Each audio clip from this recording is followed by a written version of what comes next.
I always believed that a good marriage was built on trust and an unspoken understanding, a bond that even the most cynical heart could cherish. I prided myself on being a rational man, one who would never allow petty doubts to erode what I considered a sacred commitment. And yet, beneath the calm surface of my daily life with my wife, Rebecca, a persistent feeling gnawed at me, a subtle but unyielding sense that something wasn't quite right. I couldn't pinpoint exactly when it had started, perhaps during the quiet evenings when she'd seem lost in thought or when she brushed off my questions with an almost rehearsed smile. Over time, that nagging suspicion began to grow, fed by small inconsistencies in her stories and the furtive glances she'd occasionally cast away when I asked about her day. For years, my family had regarded me as a devoted husband. They admired the way I handled our home, how I listened to Rebecca and took care of our daily routines, and they often said I was the one who kept everything together.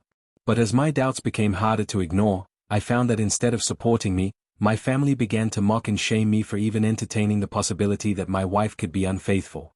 "You're letting your imagination run wild," they'd say in hushed, dismissive tones at family gatherings.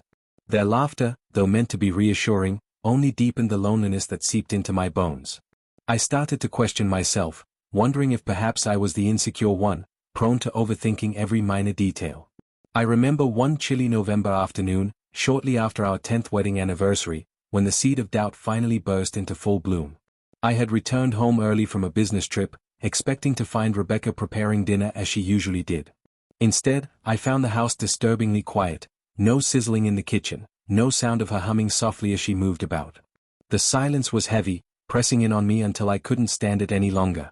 I wandered from room to room, each empty space echoing my anxiety, until I found her bedroom door slightly ajar.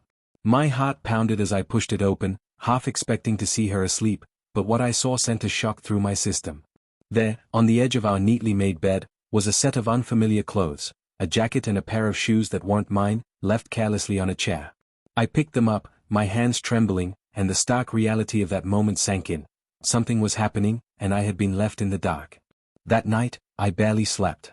I sat on the floor beside our bed, replaying every conversation, every slight that had led to this moment. I confronted Rebecca the next morning, my voice low and full of a mix of hurt and anger. "I found these," I said, holding out the jacket as if it were an indictment. Her eyes widened in shock, and for a long moment, she said nothing. The silence that followed was worse than any argument. It was the quiet admission of secrets held too long. Before I could demand an explanation, my family's disapproval began to weigh on me. Over the next few days, relatives called, visited, and in their own way, insisted that I was overreacting. "Maybe you're just jealous," my cousin Marjorie whispered during a family dinner, her tone so light it almost seemed like a joke. "Don't be silly, she's always been so sweet," my uncle added with a dismissive wave of his hand. Their words stung, not because they believed in my suspicions, but because they ridiculed the very idea that I could see through what they considered a flawless marriage. Their laughter, mingled with pitying glances, left me feeling isolated, as if I were the only one who could sense the cracks beneath the polished surface. Days turned into weeks, and I found myself trapped in a maze of anxiety and self-doubt. I scoured every text message, every email, every social media post for evidence of what I feared was happening behind my back. The more I searched, the more I convinced myself that something was amiss. And yet, every time I tried to bring up my concerns with Rebecca, she deflected with soft reassurances and gentle smiles that did little to calm the storm inside me. "I love you," she'd say, her voice soothing and warm, "I have nothing to hide." But the doubt had taken root, stubborn and unyielding. Then, one fateful evening that would change everything, the phone rang. It was an ordinary, gray Tuesday, and I was sitting in the quiet of our living room, trying once again to quell the rising tide of suspicion by immersing myself in work. The ring of the phone was a sharp intrusion into the silence, and I answered without much thought. "Hello?" I said, expecting nothing more than a routine call from a colleague. "Is this Jonathan?" the voice on the other end asked, calm yet unmistakably urgent. I paused, puzzled by the stranger's tone. "Yes, this is he," I replied cautiously. "This is Mark," the voice continued. "I think you should know that Rebecca is busy tonight." I frowned, wondering what could possibly be so important to warrant an unexpected call. "What do you mean?" I asked, my pulse quickening. There was a brief pause, and then the voice said, "I'm at your house."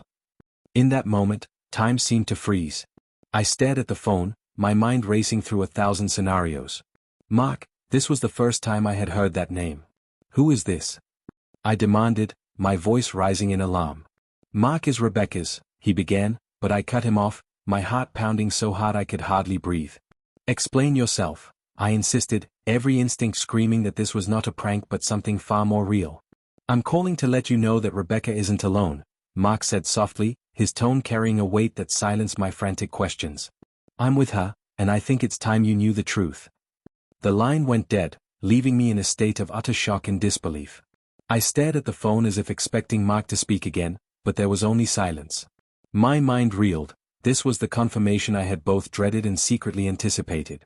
The secret I had long suspected was now undeniably real, thrust into the harsh light of day by a voice I had never expected to hear. It wasn't a family member or a mutual friend, it was someone claiming to be Rebecca's secret boyfriend, calling directly from our home. In that instant, every doubt, every whispered suspicion that had haunted me for months coalesced into a crushing certainty. My family's dismissive laughter, the comforting reassurances, even my own attempts at rationalization, all of it fell away, replaced by a raw, unfiltered awareness of betrayal. I felt a profound mix of anger, sorrow, and humiliation. Not only had I been shamed by those closest to me for merely suspecting the truth, but now the reality was laid bare by a stranger's call, a call that shattered the fragile remnants of trust one had clung to. I rushed home, my heart a chaotic drumbeat in my ears, desperate for answers. Every step felt heavy as I drove, the city's lights blurring into streaks of color as my mind conjured images of Rebecca and Mark together. The ride was a torturous journey through a landscape of dread and anticipation, each mile dragging on with excruciating slowness. When I finally pulled into our driveway, I could hardly move. I stepped out of the car, every muscle in my body tensed with fear and anger, and walked up to the front door as if in a daze. Inside, the house was eerily quiet. The familiar warmth of our home was replaced by a cold, oppressive stillness that made my skin crawl. I could hear faint voices coming from the living room, but they were muffled, indistinct, perhaps a conversation I wasn't meant to hear. My hands trembled as I fumbled with the key, and when I finally pushed the door open, I found myself staring into a scene that confirmed every terrible suspicion I had harbored. There, in the living room bathed in the soft glow of a table lamp, sat Rebecca. She was not alone. Beside her, leaning casually against the sofa, was a man I did not recognize, Mark, as the voice had identified. Their eyes met mine, and in that moment, the air seemed to freeze. Rebecca's face was a mask of guilt and panic, and Mark looked equally startled, his expression a mixture of defiance and regret. For a moment, the world stood still, and I felt the crushing weight of every broken promise and every whispered doubt converge into one agonizing point. What is this? I demanded, my voice barely steady as I struggled to keep my emotions in check. Rebecca's eyes filled with tears, and she began to stammer, Jonathan, I can explain, but I couldn't hear her, my mind was consumed by the shock and the pain, and the words of apology and explanation fell on deaf ears. In that moment, everything I had known crumbled before me. The comfortable routine of our life, the trust one had placed in Rebecca, the dismissive judgments of my family, they all melted away, leaving me with the raw, bitter taste of betrayal. I felt a burning anger rise in my chest, not just at Rebecca for hiding her secret, but at the world that had shamed me for daring to question the facade of a perfect marriage. All those times I had been ridiculed by family members for my suspicions now seemed painfully justified. I realized that I had been cast aside as the paranoid one, the insecure husband, while the truth had been hidden in plain sight. As I stood there in the quiet, accusing glare of my shattered life, Mark's voice broke the silence. I'm sorry, man, he said, his tone unexpectedly apologetic as if he knew the gravity of what he'd done. I never meant for you to find out this way. But his words, though soft and measured, were nothing compared to the tidal wave of emotions crashing through me. I couldn't speak, my throat tightened with a mix of grief, anger, and disbelief. The room seemed to spin, and all I could see was the face of the woman I once loved, now stained with betrayal, and the stranger who had become the catalyst for my undoing. In the following minutes, the living room became a blur of voices and tearful confessions. Rebecca tried to explain that she had been struggling with feelings of inadequacy, that she felt suffocated by the expectations of our marriage and the constant pressure to be perfect for our family. She claimed that Mark had offered her something she believed she lacked, a sense of freedom and understanding that she felt was missing in our relationship. As she spoke, I could see the desperation in her eyes, the silent apology for the years of deceit. Yet, every word only deepened the wound, confirming that the sanctuary I had believed in was nothing more than a fragile illusion. My mind reeled with 1,000 questions, How long had this been going on? Why had she chosen to hide it so meticulously? And most painfully, how could I have been so blind to the signs that were there all along? The answers, it seemed, would forever remain a mystery, buried in the painful depths of a secret that had now been exposed with brutal clarity. In that unbearable moment, as the room spun with the raw intensity of shattered trust and broken promises, I realized that my life was irrevocably changed. I felt the crushing weight of isolation, of being the one who dared to see the truth and was now left to bear the consequences of that vision. My family's scorn, the whispered judgments, and the outright ridicule I had endured for suspecting my wife were now vindicated by the harsh reality that stood before me. Every insult and every dismissive comment echoed in my mind with the bitter irony that I had been right all along. I left our house that night in a haze of tears and shattered dreams. I drove aimlessly under the dim glow of streetlights, my heart heavy with a grief I had never known possible. Every mile on the empty road was a painful reminder that trust, once broken, leaves scars that time alone cannot heal. I didn't know where I was headed, I only knew that I had to escape the confines of the life that had just been shattered. The familiar roads blurred into a disjointed stream of lights and darkness, a fitting metaphor for the state of my soul. I spent the rest of that night parked by a quiet overlook, staring out at the endless expanse of the city, feeling utterly alone. The chill in the air mirrored the coldness in my heart, and every passing moment seemed to stretch into an eternity of regret and sorrow. In that solitude, I began to confront the depth of my own pain, to acknowledge the truth that had been hidden for so long. That trust is a fragile gift, one that can be destroyed by a single, careless act of betrayal. As dawn approached, I resolved that I would no longer allow the shame and isolation imposed by others to define me. I knew that the journey toward healing would be long and fraught with challenges, but I also knew that I had to take the first step, toward understanding, toward forgiveness, and eventually, toward rebuilding a life that was truly my own. The image of Rebecca's tear-streaked face and the hollow apology in Mark's voice would haunt me for years to come, but they would also serve as a reminder that even in the face of overwhelming betrayal, there is always a spark of hope waiting to be ignited. With the first light of morning breaking over the horizon, I made a silent promise to myself. I would face the truth head-on, no matter how painful it might be, and I would seek a way to rebuild the trust that had been so ruthlessly shattered. I gathered the strength to call a friend, a confidant who had always believed in me when others had doubted, and in that conversation, I began to share the painful details of that fateful night. I listened to words of comfort and advice, and slowly, I started to see that perhaps this was not the end of my story, but the beginning of a long, difficult journey toward healing. Over the next several days, I immersed myself in introspection, therapy, and the small rituals that helped me feel grounded: a walk at dawn, a long conversation with a friend, the quiet solace of writing in my journal. I began to see that the betrayal was not simply an attack on our marriage, but a stark revelation about the complexities of love, trust, and the human capacity for both hurt and forgiveness.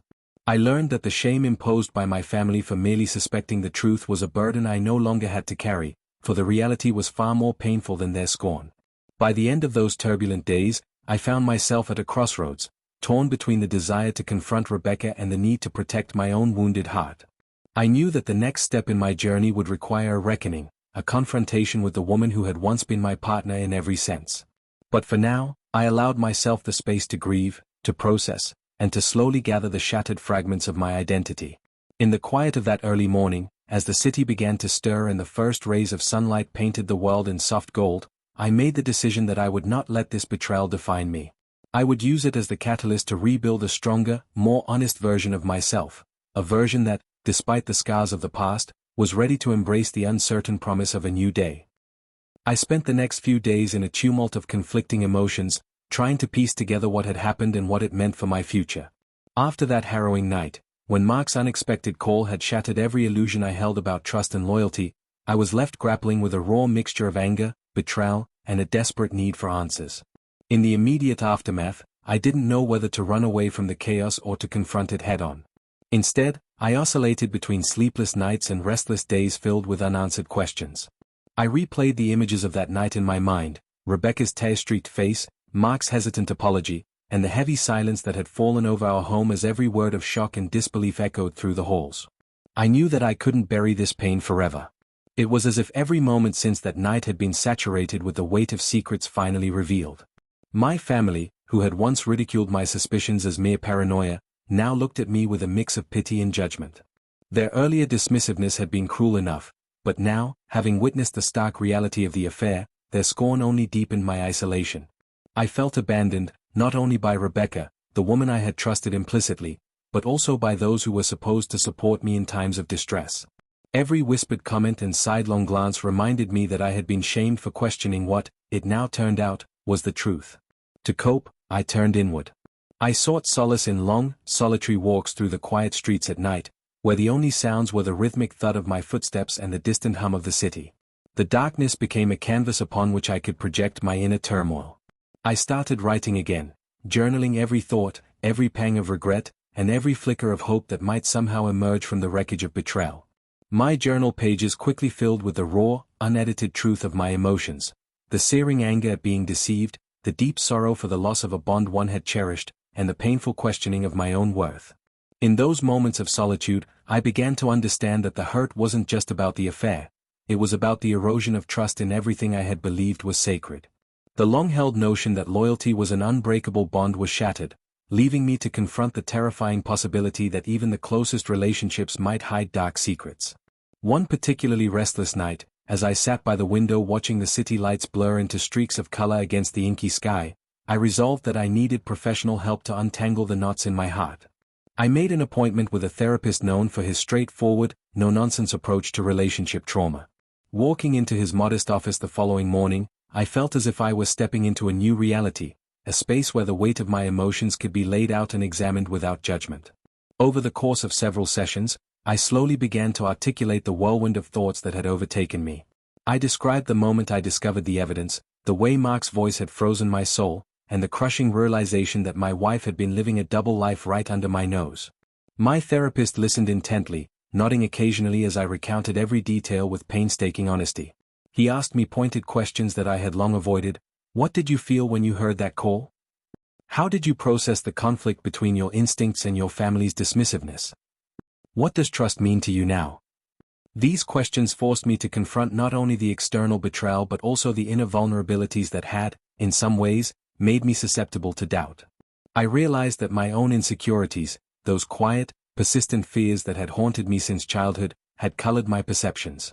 Yet, as I began to dissect these feelings with the guidance of my therapist, I started to see that the betrayal was not a reflection of my inadequacies. It was a brutal, unforgiving reminder that even those we hold dear are capable of choices that devastate us.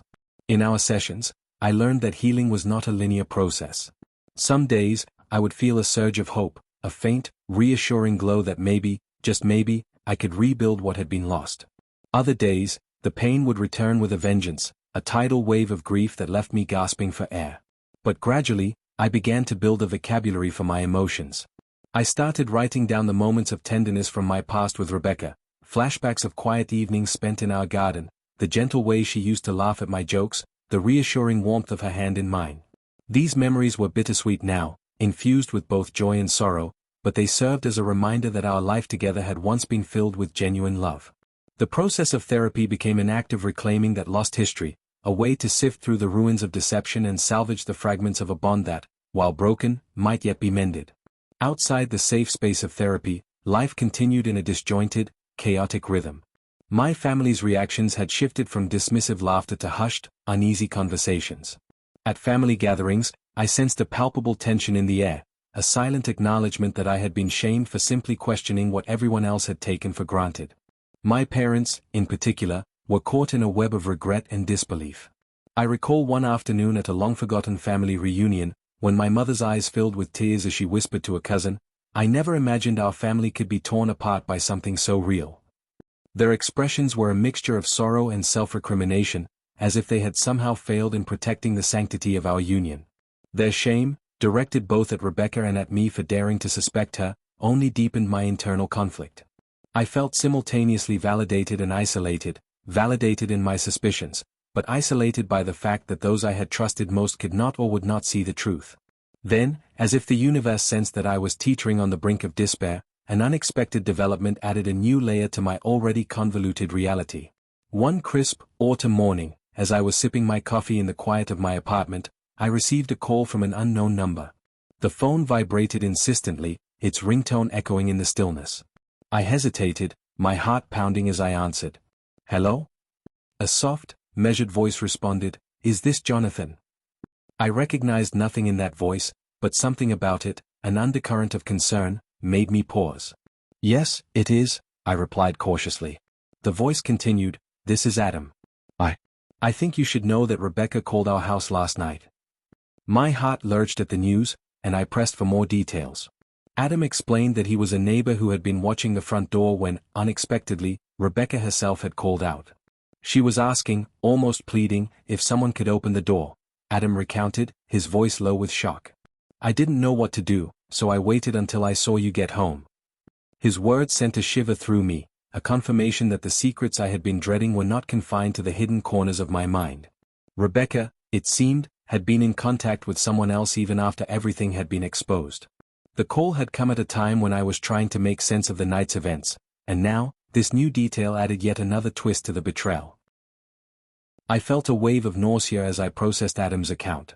It wasn't enough to know that Rebecca had been unfaithful.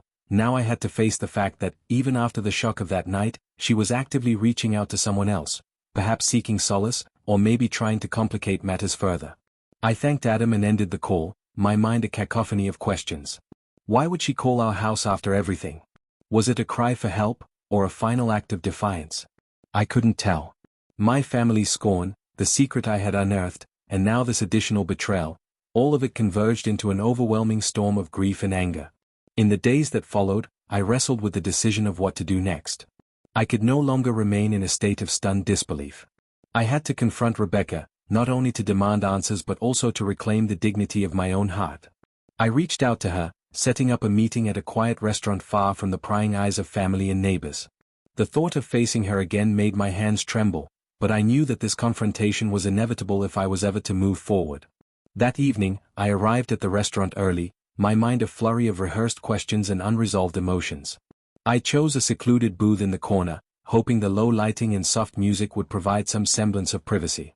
When Rebecca arrived, she looked tired, her eyes red-rimmed and haunted by sleepless nights.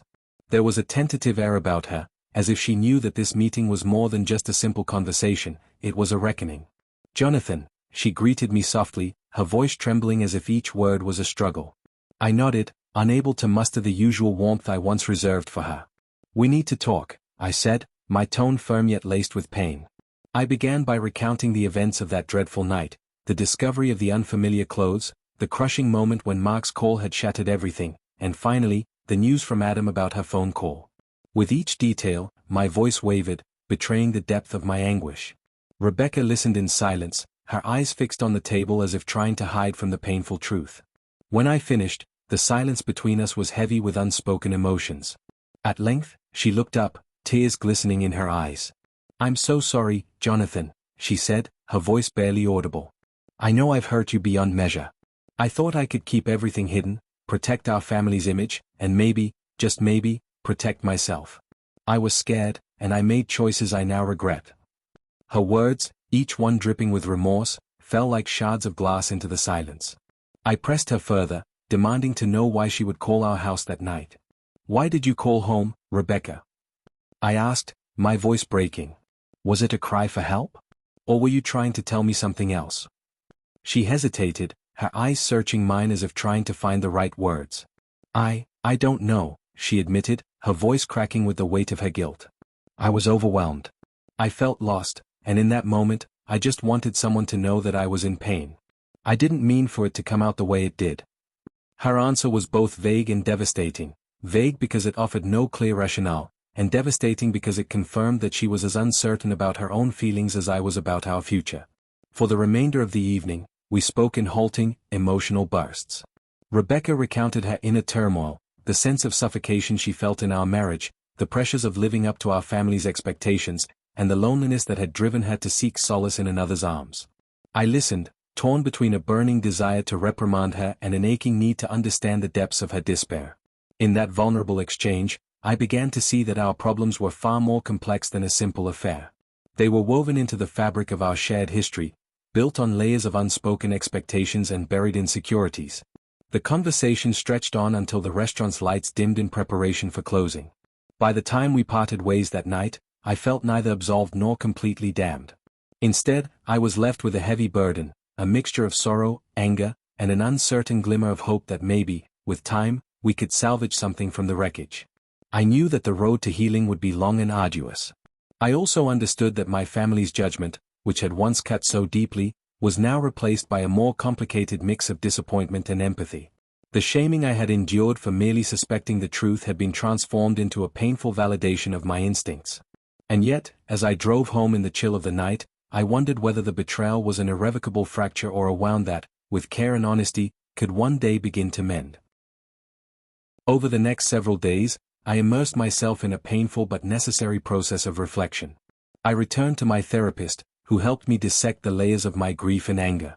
In our sessions, I explored the bitter irony of being shamed for having doubts that turned out to be frighteningly accurate, and the ways in which those doubts were both a curse and, ultimately, a catalyst for change. I began to write down every thought, every memory of that tumultuous night, trying to capture the raw, unedited truth of my emotions. The act of writing became a ritual of catharsis, a means of transforming the searing pain of betrayal into a language I could eventually understand and perhaps even transcend. In parallel, I found myself compelled to confront the perceptions of those around me. I reached out to a few close family members, those who had always seemed to view my suspicions as mere insecurity, and I gently challenged them, asking if they truly believed that a loving, committed marriage could exist without the possibility of doubt. Their responses were mixed. Some expressed regret that they had dismissed my concerns, while others clung to their old assumptions with stubborn resistance. The conversations were painful, yet they forced me to recognize that the roots of my anguish were not mine alone. They were entangled with the very fabric of our family's dynamics, a legacy of secrets, unspoken expectations, and the quiet tyranny of appearances. As the days turned into weeks, a gradual, tentative process of healing began to take shape. I started to see that while the betrayal had exposed a deep fissure in our relationship, it also created an opening for a more honest dialogue. I continued to meet with Rebecca on occasion, sometimes for coffee, sometimes for long walks in the park, each meeting an exercise in vulnerability and the slow, arduous rebuilding of trust. We spoke about our past, our fears, and the dreams we once shared. Rebecca admitted that she had been deeply unhappy, that she felt trapped by the demands of our family and by the expectations of being the perfect wife. I, in turn, acknowledged that my own reluctance to voice my concerns had contributed to the silence that allowed her secret to fester. These conversations were fraught with tension, and there were many moments when words failed and only silence remained. But slowly, painfully, we began to forge a new understanding, a realization that true intimacy could only emerge when both partners were willing to expose their most vulnerable selves. One evening, as the first hints of spring began to breathe new life into the city, Rebecca and I sat together on the back steps of our apartment building. The night was cool and clear, the stars scattered across the sky like promises of renewal. In that quiet space, she took my hand and, with tears glistening in her eyes, said, "I want to try to rebuild what we had, Jonathan. I know I've made terrible mistakes, and I can't change the past, but I'm willing to work for our future if you are." Her words, soft yet determined, stirred something deep within me, a cautious hope that perhaps love could be reshaped by honesty, even if it bore the scars of betrayal. I didn't offer an immediate answer, for my heart was still heavy with hurt and confusion. Instead, I simply held her hand and looked up at the vast, starlit sky, feeling that the future, however uncertain, was something we had to face together. In the days that followed, I resolved to take more decisive steps toward reclaiming my sense of self and redefining our relationship. I continued my therapy sessions, focusing on rebuilding the trust that had been so ruthlessly broken, and I delved deeper into my writing, documenting not only the pain of the past but also the small victories of the present. I began to recognize that the journey to healing was not about erasing the scars but about integrating them into a narrative of growth and resilience.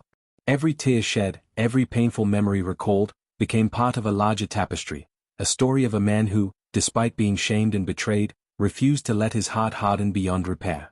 At family gatherings, the tension was still palpable, but there were subtle shifts. I noticed that some relatives, once so quick to dismiss my concerns, began to speak in quieter, more reflective tones, as if they too were beginning to see the complexity of our situation. There were moments when I caught my mother's eyes, filled with regret and sorrow, as if she wished she had listened to me all along. The family's initial judgment, which had once felt like a crushing weight on my shoulders, slowly began to transform into an unspoken acknowledgement that nothing in life was ever as simple as it seemed. One particular evening stands out in my memory, a family dinner held in our parents' modest home. The atmosphere was subdued, and there was a tentative air of reconciliation as we gathered around the table. Our parents spoke softly of forgiveness and the hope that we could all learn from our mistakes.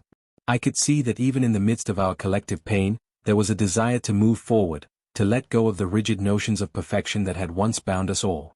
I realized then that the process of healing wasn't about assigning blame or seeking revenge. It was about understanding the fragility of human connection and the possibility of rebuilding trust through compassion and honest dialogue. As spring advanced, I began to feel the stirrings of renewal in my own heart. The long, lonely nights of despair gradually gave way to moments of quiet reflection and, eventually, a cautious optimism. I found that every conversation with Rebecca, every step taken to confront the painful truth, was a brick laid in the slow construction of a new foundation, one built on the hard-earned wisdom that comes from facing life's darkest chapters head-on. I started to envision a future where the secrets of the past no longer cast long shadows over our lives, where the wounds of betrayal could serve as lessons rather than permanent scars. In this future, I imagined a relationship not defined by flawless appearances but by the honest exchange of fears, hopes, and the raw, unfiltered truth of who we were. I began to see that true intimacy required vulnerability, a willingness to expose the parts of ourselves we typically guard so fiercely, and that it was precisely that vulnerability that had been missing in our lives for far too long. In the midst of all this inner transformation, I also found solace in creative pursuits. I took up sketching again, a hobby I had abandoned in the wake of life's many disappointments, and discovered that the act of drawing the world around me was a way to capture fleeting moments of beauty amidst the chaos. Every line on my sketchpad became a reminder that even broken things could be reimagined, that the world, though scarred by pain, was still capable of astonishing beauty. One particularly memorable afternoon, while I was sketching in a small park bathed in the soft light of a spring afternoon, I realized that the journey I had embarked upon was not just about salvaging my marriage or regaining the respect of a shaming family, it was about rediscovering myself. In the gentle rustle of leaves and the distant laughter of children, I found echoes of the person I had once been before the pain had taken root. I vowed to reclaim that part of me, a person capable of love, hope, and genuine connection, even if it meant accepting that my life would never be the same as it had been before. As the weeks turned into months, Rebecca and I continued our gradual, painful process of rebuilding trust. There were setbacks, days when old wounds flared up unexpectedly, when the weight of the past seemed unbearable, but there were also moments of tenderness and shared understanding that reminded me of the possibility of forgiveness. We began to plan for a future that, while irrevocably altered, was not devoid of hope. We talked about seeking couples counseling, about attending workshops on rebuilding intimacy, and even about the possibility of starting over in some small, symbolic way. Every discussion was fraught with the potential for relapse into old patterns, yet each conversation also carried the promise of transformation, a chance to forge a bond that was more resilient because it had been tested by the fires of truth. I began to notice subtle changes in my own perspective. The harsh judgments of my family, which had once seemed like the ultimate condemnation of my fears, now appeared as a reminder that even those closest to us can be blinded by their own ideals. I found that, over time, I was less driven by the need to prove that I had been right, and more interested in understanding the deeper, more painful reasons behind Rebecca's secrecy. It was a humbling realization, one that forced me to confront my own shortcomings, to admit that perhaps I had taken our commitment for granted, assuming that love would always be enough to bridge the gaps between us. One evening, as I sat alone in the quiet of my study, I reviewed the sketches and journal entries I had accumulated over the past months. I read about the nights spent in restless introspection, the countless steps taken toward a tentative reconciliation, and the small, almost imperceptible moments of hope that had begun to punctuate the long stretch of despair. In those pages, I saw not only the raw pain of betrayal but also the unmistakable signs of healing, a slow, deliberate mending of a heart that had been broken. I realized that every scar was a reminder of my strength, every tear a testament to my capacity to endure, and every hard-won insight a stepping stone toward a future where trust might one day be restored. In the end, I came to understand that our journey was far from over. The path ahead would still be fraught with obstacles, days when the past would resurface in cruel, unexpected ways, and moments when the hurt would seem too deep to overcome. But I also knew that I was no longer defined solely by the betrayal I had experienced. I had begun to reclaim my identity, to reshape the narrative of my life in a way that honored both my pain and my resilience. I was learning to embrace vulnerability as a source of strength, to accept that true connection required the willingness to face our most painful truths head-on. As I look back on those turbulent weeks, I realized that the shaming I endured for simply suspecting something amiss was transformed by the harsh reality of Rebecca's secret, and by the painful, yet liberating, journey toward understanding that followed. I no longer see myself as a victim of a broken marriage, but as a man who, through the crucible of betrayal, has learned to rebuild his life on a foundation of honest reflection and cautious hope. Every day, I take one more step toward a future where trust is earned through genuine communication, where every scar tells a story of survival, and where the promise of redemption shines through even the darkest moments. Now, as I sit here writing in the quiet light of an early morning, I can almost feel the warmth of hope seeping into the cold corners of my heart. I know that there will be setbacks and moments when the memories of that fateful night threaten to overwhelm me again. But I also know that I have the strength to face them, armed with the knowledge that every ending, however painful, is also a beginning. I look forward to the day when Rebecca and I might truly meet in the middle, when our shared journey of healing will no longer be defined by secrets and shame, but by the honest, unvarnished truth of our love. Until that day comes, I will continue to walk this winding path, guided by the quiet promise that, even in the aftermath of betrayal, there is always a way to rebuild, to forgive, and to find hope in the promise of a new dawn. In the weeks that followed that harrowing night, my life became a ceaseless struggle between bitter resentment and a fragile desire for resolution. The revelation of Rebecca's secret, a revelation delivered so callously by Mark's unexpected call, had not only shattered the illusion of our marital bliss but also upended the carefully constructed world I had built around trust and loyalty. In the immediate aftermath, I was consumed by a void of disbelief and sorrow. Every corner of our home, once filled with gentle reminders of our shared life, now seemed to echo with the ghost of that betrayal. I felt abandoned by the very institution I had dedicated myself to protecting, and the shame that had been cast upon me by family members, who had ridiculed my suspicions, now felt like a bitter confirmation that I had been right all along.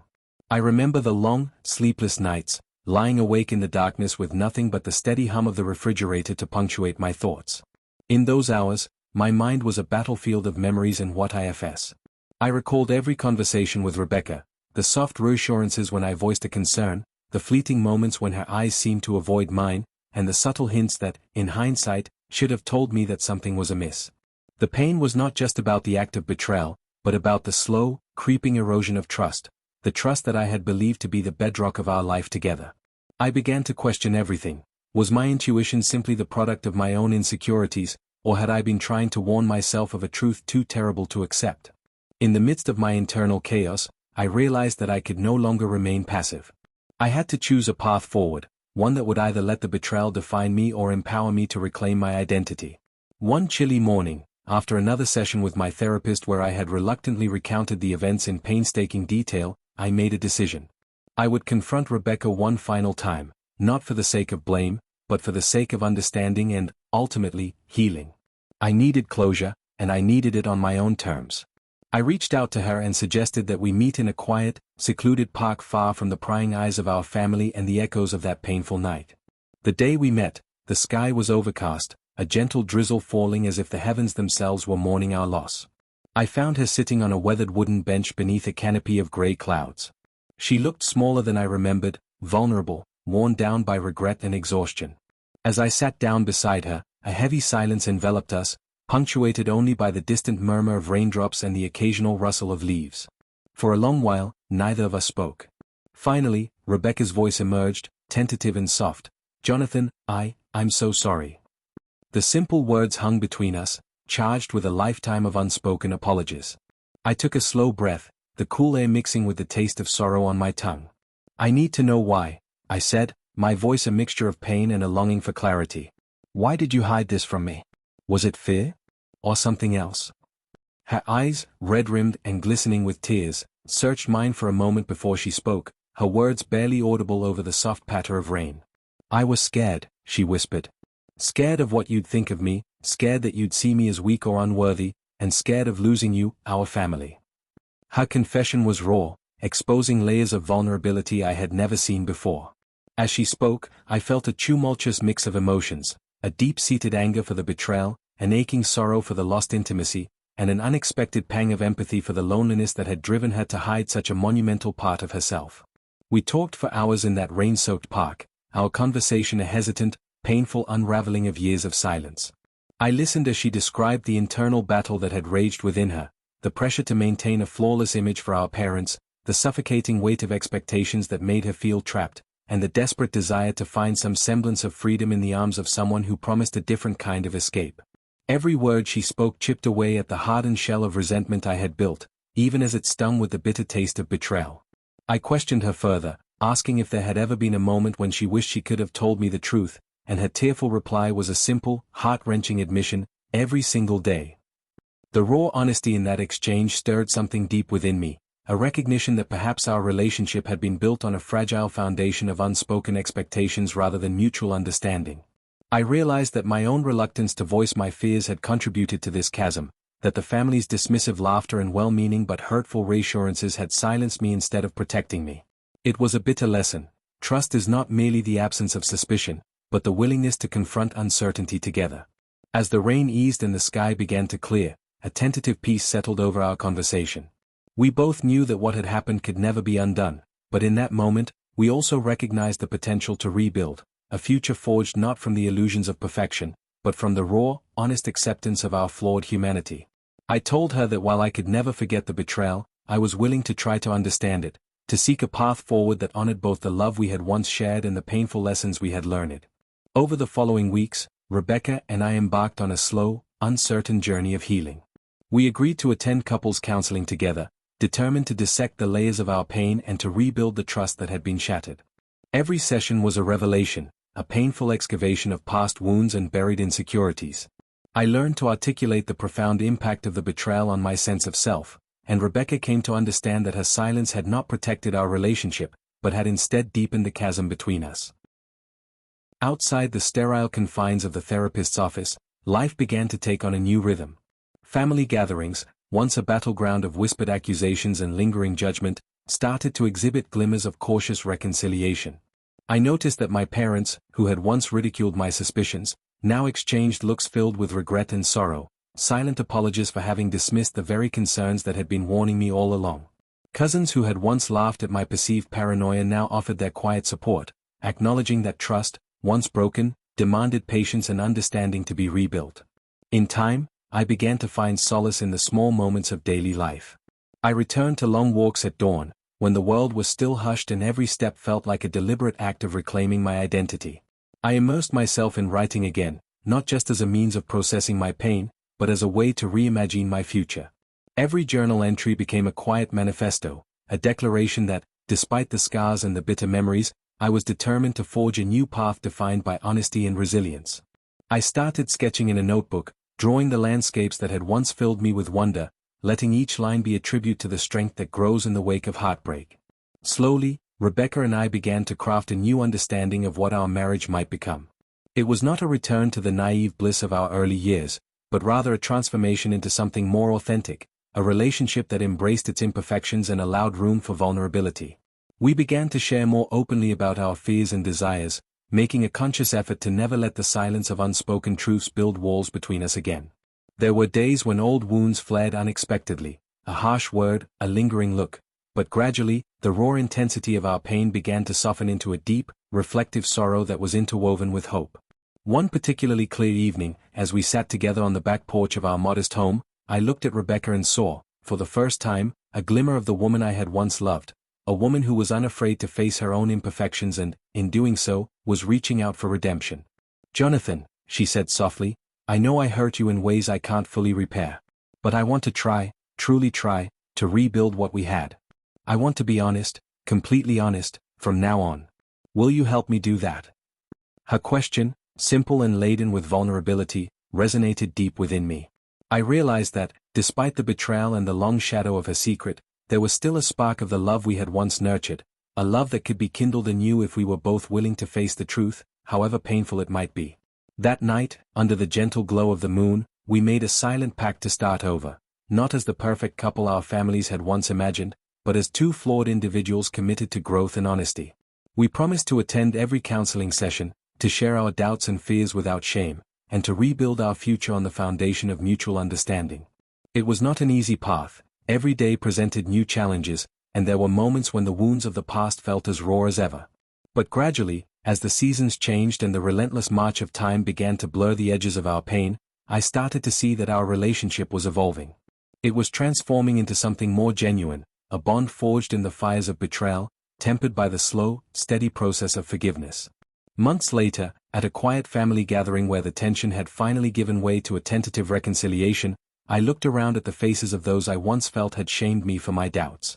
I saw remorse in their eyes, as if they had come to understand that my suspicions had not been the product of weakness, but the byproduct of a love that refused to be silenced. My parents, in particular, offered shy smiles of apology, their expressions softer, more reflective than before. I realized that in our collective journey through pain, we had all learned that trust is fragile and that true strength lies in confronting our deepest vulnerabilities. As I reflect on that long, arduous journey now, I see that the betrayal I once viewed as an insurmountable fracture in my life has become a turning point, a moment that forced me to question, to confront, and ultimately, to rebuild. I learned that suspicion is not always a flaw, but sometimes a cautious instinct that, if heeded, can protect us from greater harm.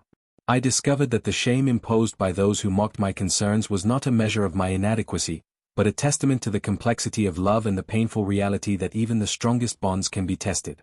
In the end, I have come to accept that my life is forever altered by the events that unfolded that fateful night. I have scars, yes, scars that remind me of the pain of betrayal and the agony of secrets kept too long.